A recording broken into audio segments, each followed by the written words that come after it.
I'm going to show you a tutorial on how to create the Oghma Inifinium, a book from the video game Skyrim, in real life. First you need an old book, and make sure you have permission to modify it.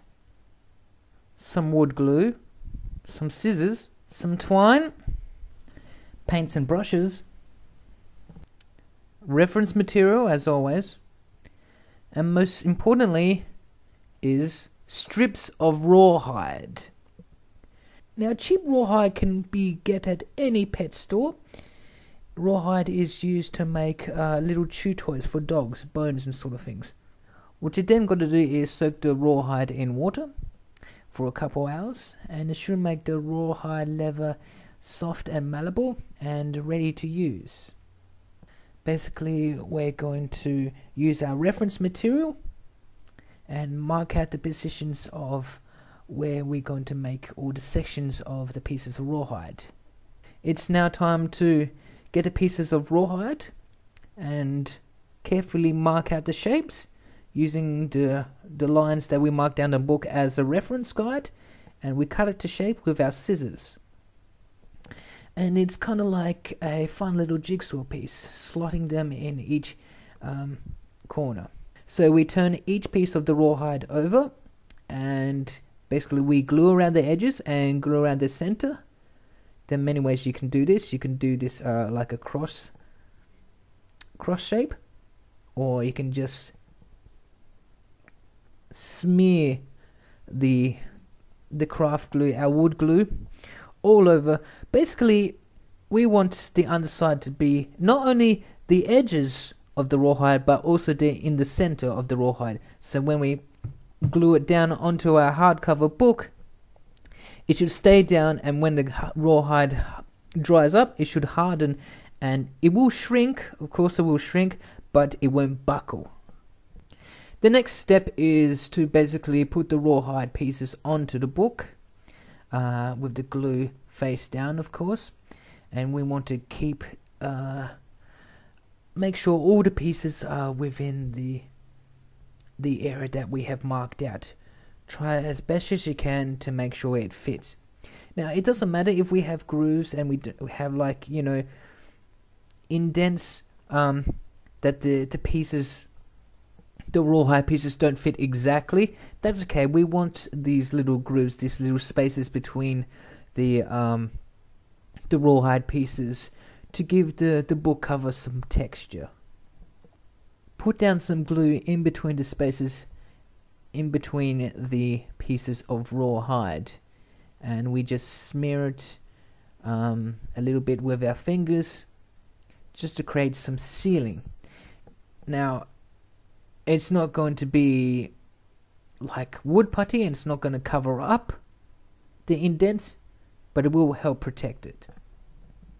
Once we finish that, we leave the book in the sun for a couple hours so the rawhide and the glue will dry.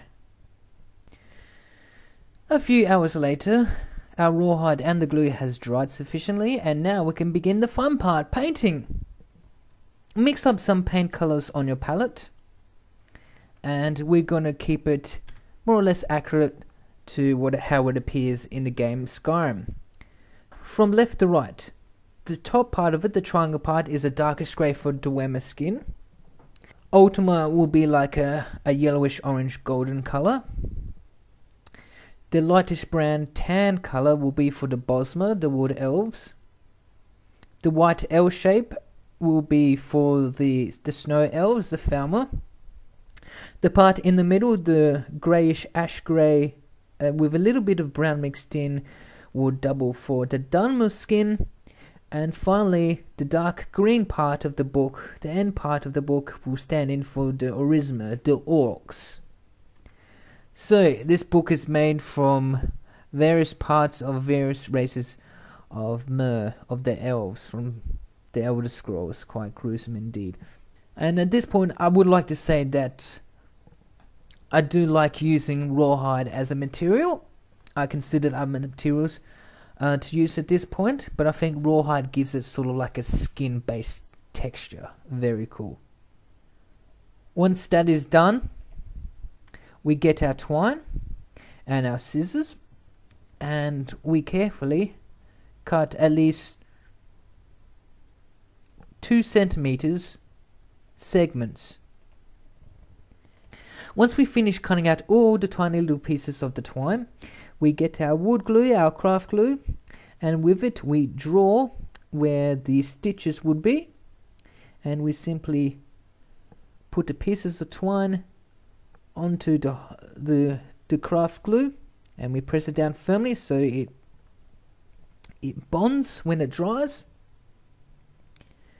Now for the top part, the light brown color, the wood elf, rather than cutting into the rawhide, what I did was I simply laid down the basic shape of the stitches with my PVA glue, and then cut about, I don't know, roughly 6 centimeters of twine, and I pressed the twine down into the glue, and then with the leftover pieces of the quote-unquote stitches from the earlier step, I used that to I glued it down on top of the longer part of the twine to create the effect that there was a hole in this part of Bosma's skin and it's been stitched up.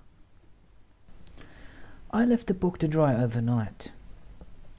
In the meantime, we can work on the contents of the book. I made a rudimentary light table and traced the design from the game. It's never going to be an exact copy, so do the best you can.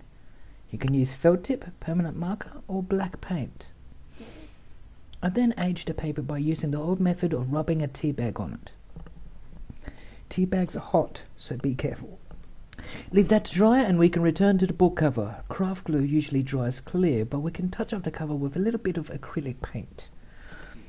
You can paint the twine stitches over with black, but I decided not to do that to create contrast with the black spacings in between the rawhide pieces. I then did the tea bag treatment on the pages in the middle of the book. This is where we will paste the contents of the book, our design. Fold your design in half and glue the underside of the paper along the edges and down the middle. Put some glue down on the spine of the book to help out. Pat down the paper, and if there is any overlap, fold it over the original paper of the book. Put some weights on the paper and let it dry for an hour. When that's dry, give a coat of hairspray on the cover of the book to seal it and give the rawhide pieces some glossiness. Don't use the spray on the inside or your design will run.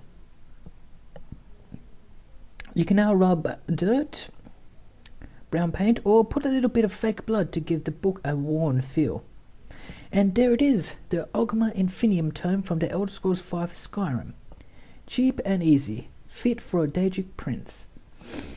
Thank you for watching, and I hope this has inspired you to create your own unique creations. If you do like this video, please don't forget to like it, share and subscribe. Thank you for watching.